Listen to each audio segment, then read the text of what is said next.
Bonjour, je m'appelle Christophe Perchat, je suis le président de France Maury et comme le nom l'indique, notre société en France est spécialisée dans la production de Maury. Commercialisons des licences auprès des agriculteurs qui vont cultiver des Maury et on est en train de constituer une nouvelle filière économique autour de ce champignon délicieux qui s'appelle donc la Maury et qui est le plus cher après la truffe. Et aujourd'hui, nous sommes présents en Tunisie parce que nous avons des licenciés en Tunisie qui sont en train de démarrer une culture de Maury en Tunisie et c'est une grande première, une grande réussite pour une première année. Et l'idée, c'est de pouvoir constituer rapidement une société qui s'appelle Tunisie Maury et qui s'approprie la culture des Maury et qui reproduise un modèle économique comme France Maury dans lequel on va organiser la filière pour la consolider, la construire de manière solide. Donc on a un projet de faire pousser la Maury en Tunisie, donc avec un partenariat avec France Maury. Aujourd'hui, on a l'honneur d'accueillir le PDG de France Maury, M. Christophe Perchat, pour faire connaître un peu nos produits, qui sont d'ailleurs bien poussés, la première expérience et tout ça.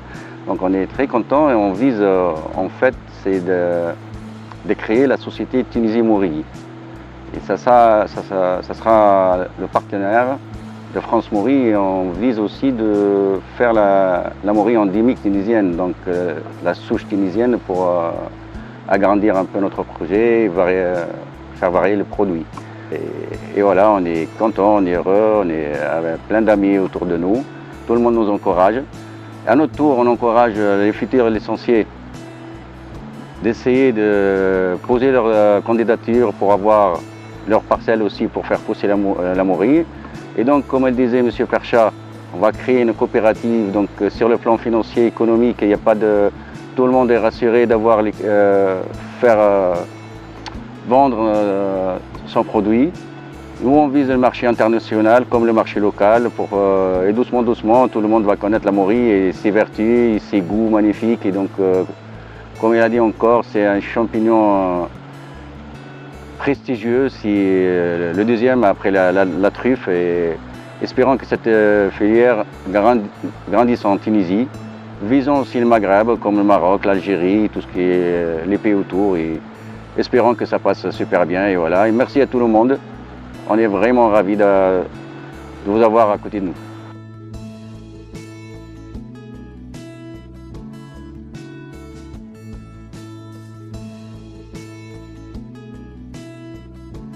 L'objectif de la première année, c'est d'apprendre la technique de culture et de tester différentes souches de Maury pour voir lesquelles s'adaptent le mieux aux conditions pédoclimatiques qui sont propres à chaque endroit pour chaque agriculteur en Tunisie. En parallèle de la culture, on fait aussi de la recherche. On fait de la recherche en biologie moléculaire, sur la sélection d'espèces et enfin, après 10 ans de travail, on vient de pouvoir mettre au point nos premières souches qui sont représentatives des terroirs français. Et ce qu'on veut faire, c'est la même chose pour la Tunisie, c'est-à-dire aller chercher des Maury sauvages dans la nature, les sélectionner et en faire des Maury de culture. Et en fait, la culture des Maury, c'est simplement accompagner ce que fait la nature pour lui permettre de faire moins d'erreurs et d'avoir plus de Maury qui sortent, plus de rendement.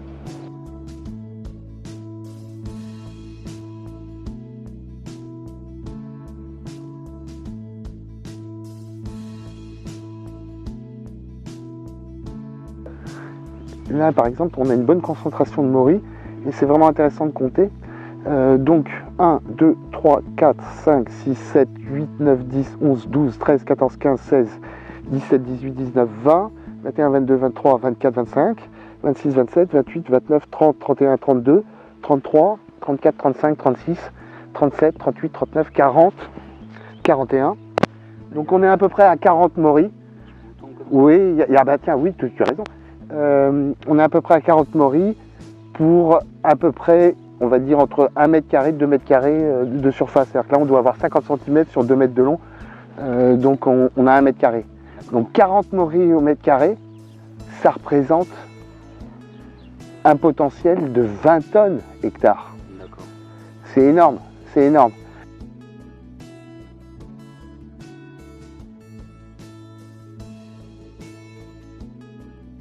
En 2009, les rendements estimés pour la culture des moris, ça se situait entre 1,4 tonne et 1,6 tonne. Donc on va dire en moyenne 1,5 tonne. 10 ans plus tard, le rendement moyen, c'est entre 8 et 10 tonnes à l'hectare. C'est dire le progrès que la culture a fait. Les champignons, et particulièrement les moris, ça aime bien pousser là où il y a de l'ombre, de l'humidité et là où c'est à l'abri du vent. Donc les photos d'environnement, c'est très important pour se rendre compte de comment on va préparer l'environnement pour qu'il soit favorable à la morie. Si par exemple on est trop exposé au vent, ben, il va falloir travailler le fait d'avoir des brise-vents pour arriver à reproduire ce que nous montre la nature. C'est-à-dire faire comme dans la nature, là où poussent les moris, ben, pour reproduire un peu le même environnement. Et les photos de structure du sol, ça va permettre par exemple de détecter si le sol est favorable ou pas. Un sol où il y aurait trop de sable fin, ça va être un sol asphyxiant. Ça ne sera pas bon, que ce soit des petits pois, des pois chiches, des carottes, des tomates. Quand un sol est asphyxiant, tout ce qu'on va cultiver, c'est pas bon. Ça marche mal. Ce qui est intéressant avec ces planches qui sont ici, c'est de voir à quel point une morie est capable de se réparer et lorsqu'elle retrouve les bonnes conditions pour grandir correctement.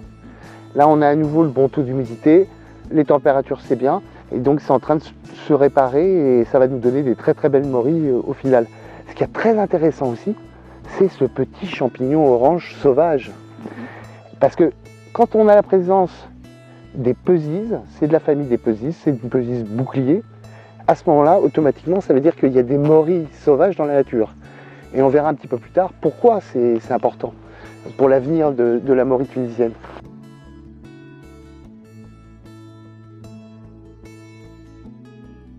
Sur le plan financier, donc, au tout début, j'ai dit c'est le champignon le plus cher après la truffe. Ouais. 1 kilo de morie que nous, on vend en France, et c'est le même prix un peu partout, mondialement. Ouais. Oui, mondialement. On peut prétendre à une morie de culture à un prix entre 100 et 150 € le kilo frais. Ouais. Donc c'est quand même une manne financière importante. Et derrière, le fait qu'on soit en coopérative, c'est aussi penser à l'avenir sous sa forme sociale.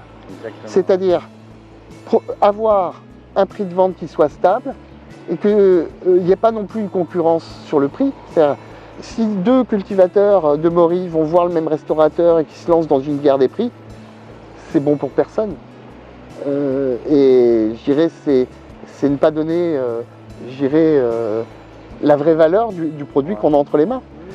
Et donc la coopérative, ça va permettre d'unifier, d'avoir un prix de vente qui soit stable et puis aussi de faire une communication de groupe. Donc de commencer à assurer une distribution de groupe. Et puis enfin, la coopérative, c'est aussi la possibilité de mettre en place tout un volet social. Alors très modestement, ça pourrait commencer par un système d'assurance qui permette à un licencié qui a une catastrophe naturelle de pouvoir repartir l'année prochaine. Je sais pas, il y a un coup de vent qui casse tout son tunnel, et bien on lui donne les moyens de recommencer l'année suivante, particulièrement s'il a bien travaillé et qu'il mérite vraiment de pouvoir poursuivre. Si on prend l'exemple de la Chine vient de réussir ce tour de force. Il y a 2 ans, ils vendaient à l'étranger et parce qu'ils n'ont pas fait d'études de marché, parce que le prix de la morie s'est effondré, d'un seul coup, ils ont compris que le vrai marché pour eux, c'était chez eux. Et en 2 ans, ils ont développé leur marché intérieur et le prix de la morie dans les supermarchés, une boîte de morie séchée, ça vaut le même prix qu'une boîte de morie séchée en France. Même prix. Donc ça prouve à quel point ils ont été capables d'organiser leur propre marché. Je suis persuadé que n'importe quel pays peut organiser aussi son marché.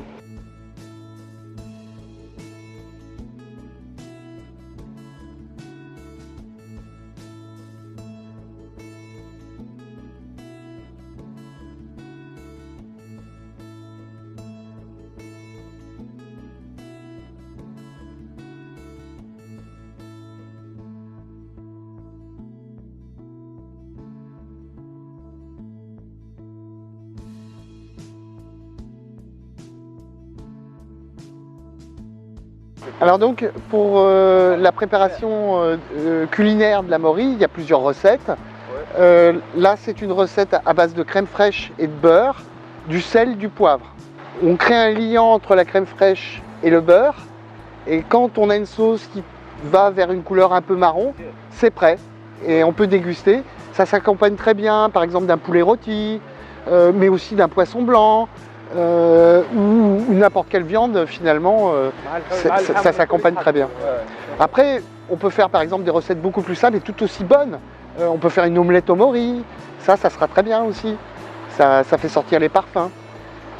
Ensuite, on peut cuisiner avec des moris fraîches et on peut cuisiner avec des moris séchés. Quand on cuisine avec des moris séchés, on a les arômes, le parfum qui est concentré, donc beaucoup plus fort. C'est plus subtil de cuisiner avec une morue fraîche. Il faut quand même savoir que la morue, c'est le champignon le plus cher après la truffe. Nous, une morue comme ça, on la vend entre 100 et 150 € le kilo frais. La différence, c'est qu'on a un produit qui est parfaitement traçable, c'est-à-dire qu'on sait dans quelles conditions il a été cultivé, quel est l'état de la terre, quel est le résultat phytosanitaire obtenu sur les moris, et on est capable, en moins de 4 heures, de transmettre une morue fraîche du lieu où on l'accueille au lieu où on va la cuisiner. Et ça, on ne peut pas rêver plus frais. C'est pas avec les marchés d'importation, choses comme ça, qu'on peut avoir un produit frais. Et là, en revanche, pour le consommateur, on a un produit frais entre 2 et 4 heures plus tard.